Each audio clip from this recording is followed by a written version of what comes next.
কাবা ঘরের একজন কালো ইমাম আছে, নাম ইমাম আল কালবানি।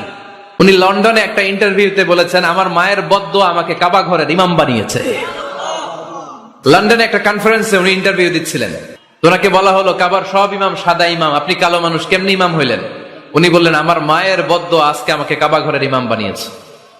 উনি বললেন, আমি ছোট্টবেলা অনেক বদের হাট দিছিলাম, আমার মতো দুষ্ট আমার এলাকায় কোনো ছেলে ছিল না।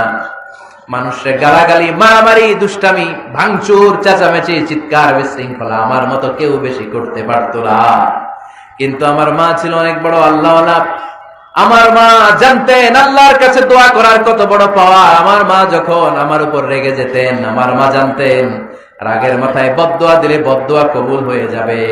এজন্য যখনই আমি বেশি দুষ্টামি শুরু করে দিতাম, আমার মা রেগে আমারে বদদোয়া দিয়ে বলতেন, আল্লাহ তোরে হেদায়েত দেখ, আল্লাহ তোরে কাবা ঘরের ইমাম বানায়া দে।